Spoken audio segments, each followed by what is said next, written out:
Hey guys, welcome to other classes. आज हम लोग मानो एमएन 2016 का जो क्वेश्चन है उसी के आंसर और एक्सप्रेशन पे बात करेंगे, डिस्कस करेंगे सेक्शन बी के पोर्शन फर्स्ट का।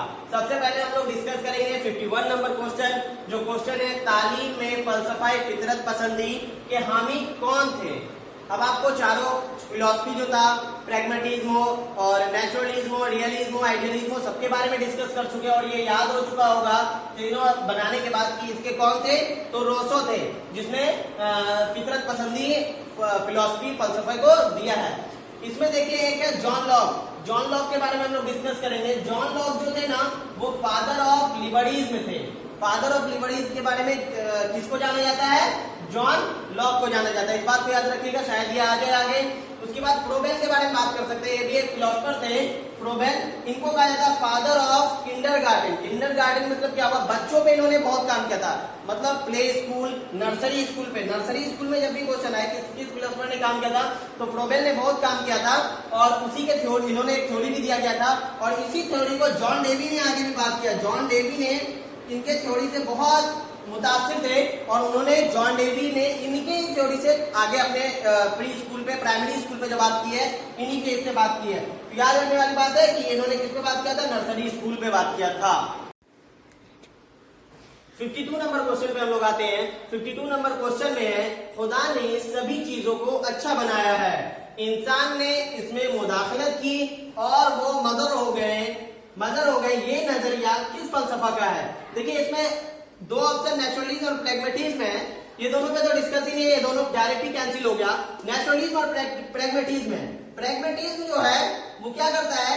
गॉड को एक हद तक मानता है, एक हद तक, पूरा मानता है। वो आइडियलिज्म एक हद तक प्रैग्मेटिज्म मानता है, लेकिन नेचुरलिज्म जो है फितरत, वो बिल्कुल भी गॉड पे बिलीव ही नहीं करता। उसको मतलब ही नहीं कि खुदा ने कोई चीज अच्छी बनाई है, खराब बनाई है। वो एग्जिस्टेंस ऑफ गॉड पे बात ही नहीं करता है। तो वो इसलिए क्या करता है कि खुदा की खुदाई में, मतलब क्या है, खुदा ने जो चीजों को बनाया है, बहुत बेहतर बनाया है, उसको वो क्या करता है कि मुदाखलत करता है, अपना दिमाग लगाता है कि नहीं ये चीज मेरे हिसाब से होना चाहिए, ये चीज मेरे हिसाब से होना चाहिए। और इसी कारण वो क्या करता है कि अपने आप के लिए ही परेशानी स्टार्ट कर देता है। जैसे इसमें तकनीक जो डेवलप हो गई, इसके कारण ग्लोबल वार्मिंग हो रहा है, ऐसी बहुत सी परेशानियां हम लोग डेली जो देख रहे हैं, वो किसके कारण आ रहा है? इंसान का नेचर पे मुदाखलत करने के कारण। बिना वक्त में बारिश होती है, बिना जहां पर बहुत ठंडा होना चाहिए नहीं हो पाता है, गर्मी बहुत ज्यादा पड़ रही है। ये सब जो हो रहा है वो इसी कारण हो रहा है कि खुदा की बनाई हुई चीजों में उसमें मुदाखलत इंसान कर रहा है। और ये तभी करेगा जब उसको खुदा पे विश्वास नहीं होगा।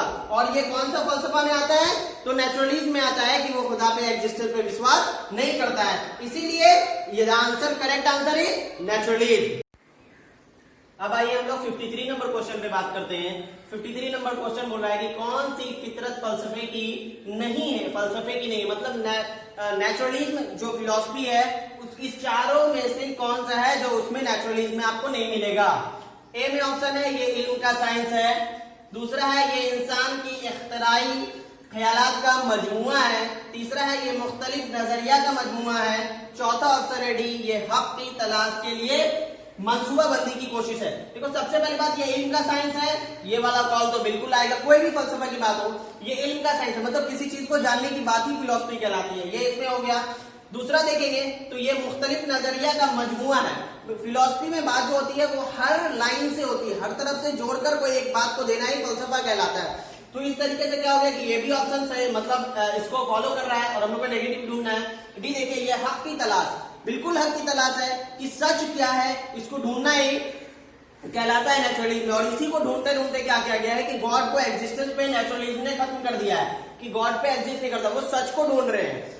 ठीक है, इसी के कारण क्या होता है कि हमको जो चीज देख रहे हैं, हम सामने में महसूस कर रहे हैं, पता लग रहा है, उसी चीज को हम हक मानेंगे, जो नहीं है उसको हक नहीं मानेंगे। यही नेचुरलिज्म कहता है। इसलिए एक ही ऑप्शन है जो इसको नहीं ज्यादा फॉलो कर रहा है नेचुरलिज्म को, वो है इंसान के इख्तराई ख्यालात का मजमुआ है। आइए 54 नंबर क्वेश्चन पे हम लोग बात करते हैं कि फलसफा की कौन सी शाख इल्म, इसकी शाख, तरीका और जवाब की बात करता है। देखिए जैसे ही इल्म की बात आई, हम लोग डिस्कस कर लिए थे पिछले ही जो हम 2018 का बना रहे थे, उसमें हम लोग बात किए थे कि मंतक मतलब लॉजिक। लॉजिक जो होता है वो रीजनिंग के बारे में बात करता है। लॉजिक किसके बारे में बात करता है? रीजनिंग, मैथमेटिक्स, कैलकुलेशन, ये सब की बात आएगी तो उसका आंसर लॉजिक होगा। दूसरा नंबर ऑप्शन है इसका जमालियात मतलब एस्थेटिक्स। एस्थेटिक्स मतलब क्या हो गया कि जमालियात मतलब ये खूबसूरती की बात करेगा, ठीक है। उसके बाद होता है इल्मियात। इल्मियात ही बात करता है नॉलेज पर, इसमें एक वर्ड भी छुपा हुआ है इल्म। इल्मियात इपिस्टेमोलॉजी ये जो बात करता है यही बात करता है किसी भी फलसफा के इस भाग में जहां इल्म की बात होगी उसका आंसर क्या होगा? एपिस्टेमोलॉजी, मैंने आपको बताया था। और इसके बाद है एक माबादुल तबियात मतलब मेटाफिजिक्स। तो मेटाफिजिक्स में जो बात होती है वो एग्जिस्टेंस पे, खालिक, मखलूक, ये लोग कहां से आए हैं। आइए अब हम लोग 55 नंबर क्वेश्चन पे बात करते हैं। 55 नंबर जो 55 नंबर क्वेश्चन है, फलसफाए वजूदियत का 19वीं सदी का बानी कौन था? देखिए वजूदियत तो बात किया है लेकिन इसमें बात किस पे किया है कि 19वीं सदी का।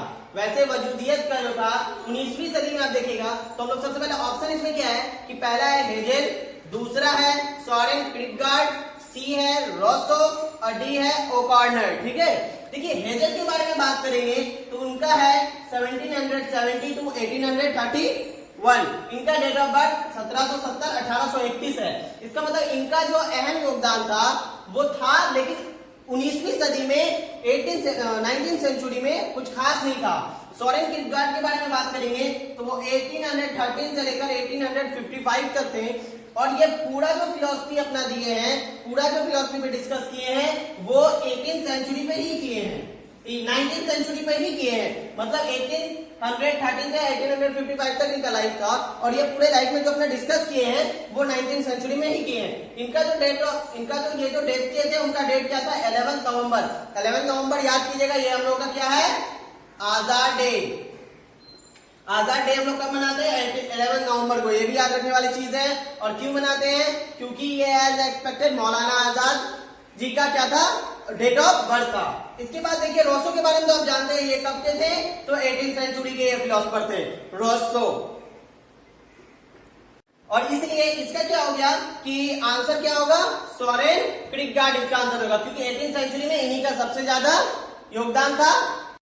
57 नंबर क्वेश्चन पे बात करते हैं। दौरे हाजिर में हिंदुस्तानी तालीम के सामने पेश करदा सबसे बड़ी चुनौती, सबसे कम अहम चुनौती कौन सी है? देखिए एक वर्ड यूज किया, सबसे कम अहम चुनौती। चुनौती तो है जिसमें 4 जो ऑप्शन दिए हुए ये सब चुनौती है, लेकिन सबसे कम अहम चुनौती। ए में ऑप्शन है अवाम की गुर्बत, बी में ऑप्शन है आबादी में इजाफा, सी ऑप्शन है तालीम का महंगा होना और डी ऑप्शन है तालीम का बदल कम मिलना। देखिए अवाम की गुर्बत ये बहुत बड़ा मसला है तालीम के सामने कि यहाँ की जो पब्लिक है वो बहुत गरीब है, तो उसके लिए एजुकेशन कैसे प्रोवाइड किया जाए। आबादी में इजाफा, ये तो हिंदुस्तान की ही परेशानियों में सबसे बड़ा परेशानी है। तो एजुकेशन सिस्टम के बारे में भी है कि स्कूल ज्यादा से ज्यादा बनाए जा रहे हैं, लेकिन तो भी क्या हो रहा है कि आवाम में आबादी इस कदर तेजी से बढ़ रही है कि सबको एजुकेशन नहीं दिया जा पा रहा है। सी नंबर ऑप्शन है तालीम का महंगा होना, ये थोड़ा सा कम मसला है क्योंकि अभी भी हम लोग देखते हैं कि सेंट्रल यूनिवर्सिटी, स्टेट यूनिवर्सिटी ऐसे गवर्नमेंट स्कूल अवेलेबल हैं जो फ्री एजुकेशन देते हैं या फिर बहुत कम पैसे में एजुकेशन को प्रोवाइड कर देते हैं। अगर महंगा तालीम है तो वो प्राइवेट सेक्टर में है, तो प्राइवेट सेक्टर में नहीं जाकर अगर आप गवर्नमेंट में ले सकते हैं तो तालीम का महंगा होना उस बच्चे के लिए, उस टैलेंटेड बच्चे जो बच्चा पढ़ना चाह रहा है उसके लिए कोई खास बड़ा मसला नहीं है। मसला तो है क्योंकि अगर वो उसको वहां जगह नहीं मिलती है, क्योंकि आबादी ज्यादा है और जगह नहीं मिलती है, तो वो प्राइवेट सेक्टर में ही जाना पड़ता है, लेकिन थोड़ा सा कम है एज कम्पेयर टू गुर्बत और इजाफा। और तालीम का बदल कम मिलना ये एजुकेशन पॉलिसी की कोई परेशानी है, एजुकेशन पॉलिसी इस पर काम नहीं करती है, इस पर दूसरा विभाग काम करता है। तो अगर हिंदुस्तानी तालीम की बात हो रही है तो उसका सबसे अप्रोप्रिएट आंसर यहाँ पर होगा, जिसमें कम अहम चुनौती है वो तालीम का महंगा होना। ये याद रखिएगा, चुनौती ये भी है लेकिन ये कम अहम है। हम लोग आते हैं 58 नंबर जो क्वेश्चन है वो है कौन सी किस्म की सकाफत का ताल्लुक रवैयों, मजहबी अकायद, अखलाक और आदाब से है। देखिए यार इसमें ऑप्शन ए है मादी सकाफत, बी है जहनी सकाफत, सी है गैर मादी सकाफत और डी है सनती सकाफत। मादी सकाफत के बारे में बात करेंगे तो मटेरियल जो होता है, मटेरियल कल्चर, वो उसमें आर्ट्स, आर्किटेक्चर, इन सब के बारे में बात होता है। जैसे कि हम लोग देखते हैं कोई मंदिर बना हुआ, पुराना मंदिर, पुराना कोई आर्किटेक्चर जो हम लोग देखते हैं, ताजमहल, उसमें जो लिखावट देखते हैं उससे पता चलता है कि हमारा कल्चर पहले का क्या था। वो हो गया मटेरियल कल्चर। दूसरा हो गया नॉन मटेरियल कल्चर, गैर मादी सकाफत। इसका देखेंगे गैर मादी में होता है कि जो दिखता नहीं है, रीति रिवाज, जैसे रीति रिवाज जो पुराने जमाने से चले आ रहा है कि मैरिज, शादी का तरीका, कोई फेस्टिवल मनाने का तरीका, फेस्टिवल में क्या बनाया जाएगा, ये सब जो रीति रिवाज चला आ रहा है, रूल्स, कस्टम्स, बिलीफ, ये सब किस में आ जाएगा, नॉन मटेरियल कल्चर में आ जाएगा। इसके बाद आएंगे ज़हनी सकाफत। ज़हनी सकाफत में बहुत सी बात आती है।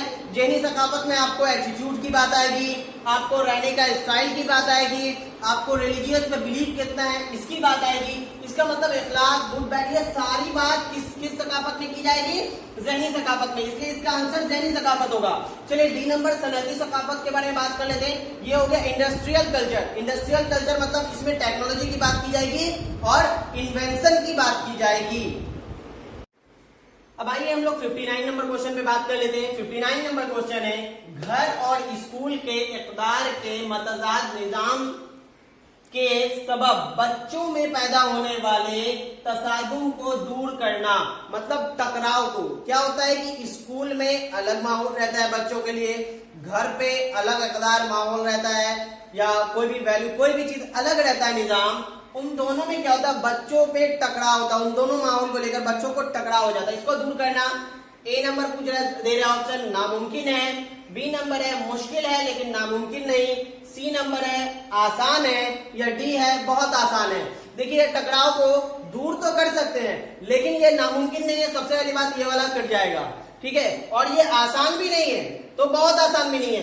एक है ये मुश्किल है, बच्चों को समझाना कि वहां पर आपको अलग माहौल में रहना, अलग तरीके से रहना, घर में आपका अलग सिस्टम है, वहां जाके इक्वालिटी की बात होती है, घर में आके अलग सिस्टम पे बात होती है, तो इसलिए यहाँ पर क्या ये मुश्किल तो है लेकिन नामुमकिन नहीं। This is the most appropriate answer. 60 number question पे हम लोग बात कर लेते हैं। 60 नंबर क्वेश्चन पे है, गिरोह में समाजी किरदार के तरीकों की पैमाइश की तकनीक क्या कहलाती है। मतलब गिरोह समाज जो है, समाज में हमारा क्या वैल्यू, किरदार क्या है, इस पे जो बात करते हैं, जो भी मेजर करते हैं, मेजरमेंट पैमाइश करते हैं, उस क्या तकनीक का नाम क्या है, या वो तकनीक क्या कहलाती है। इसमें पहला ऑप्शन है सोशियोग्राम, दूसरा ऑप्शन है इंटरनेशनल एनालिसिस, सी है सोशल डिस्टेंस स्केल और डी है सोशियोमेट्री। हम लोग पहले बात कर लेते हैं सोशियोग्राम में। देखिए सोशियोग्राम जो है वो graphical representation of social link है। मतलब सोशल लिंक मतलब एक आदमी, जैसे मान लीजिए एक आदमी है, वो उसका कोई बॉस है, उसका फिर कोई बॉस है, इसका मान लेते हैं कोई एम्प्लॉय है और इसके अंदर कुछ स्टाफ काम करते हैं। ये जो एक लिंक तैयार करेंगे हम लोग, ये अपने घर वालों से कैसे रिलेट है, ये अपने नेबर से कैसे रिलेट है, ये सब हम लोग सोशियोग्राम में बात करते हैं। मतलब इसका एक ओवरऑल है, सोशल लिंक को जो दिखाता है वो कहलाता है सोशियोग्राम। उसके बाद हम लोग इंटरनेशनल एनालिसिस पे बात कर लेते हैं। इंटरनेशनल एनालिसिस जो है वो एक ग्लोबल रिसर्च है। ग्लोबल रिसर्च कोई भी एक प्रॉब्लम हो या कोई भी एक मसले का जो है रिसर्च किया जाता है इंटरनेशनल लेवल पे, तो वो ग्लोबल लेवल पे पूरा वर्ल्ड में, तो वो इंटरनेशनल एनालिसिस के अंदर आता है। उसके बाद है social distance scale. Social distance scale जो है वो एक साइकोलॉजिकल यहाँ पर टर्म है कि मतलब इंसान क्या होता है, दो तीन तरीके से, एक होता है रिलीजियन व्यू से किसी से डिस्टेंस मेंटेन करके रखता है, कोई होता है कास्ट के व्यू में डिस्टेंस मेंटेन करके रखता है, कोई है फिनेंशियल देखकर कि इकोनॉमिकल कोई वीक है तो उससे डिस्टेंस मेंटेन करके रखता है। तो यही जो पैमाइश की जाती है वो सोशल डिस्टेंस स्केल पे पैमाइश की जाती है कि वो इंसान सोसाइटी में दूसरे कास्ट के, दूसरे रिलीजन के या इकोनॉमिकली बैकवर्ड के से कैसे डिस्टेंस मेंटेन करता है, उस पर बात की जाती है सोशल डिस्टेंस स्केल पे। एक है सोशियोमेट्री। सोशियोमेट्री जो होता है ना वो सोशल रिलेशनशिप की बात करता है। देखिए यहाँ पर इसका सबसे अप्रोप्रिएट आंसर भी आपको मिल गया है कि सोशियोमेट्री एक ऐसा मेथड है, एक ऐसा तरीका है, तकनीकी तरीका है जिससे सोशल रिलेशनशिप, एक इंसान का समाज में क्या किरदार है और वो दूसरे लोगों से कैसे मिलता जुलता है, इस बात का डिस्कस कौन करता है, सोशियोमेट्री करता है। चलिए आज हम लोगों ने फिलॉसफी और सोशियोलॉजी के 10 क्वेश्चन पे बात किए। आप अपने इसमें राय अपने कमेंट में दें और आपको कुछ चाहिए, कोई नए वीडियोस किसी टॉपिक पर, तो उसके बारे में आप हमें बताइए, हम उस पर भी कोशिश करेंगे बनाने का और उसको डील करने का। Thanks for watching, please like share and subscribe my channel.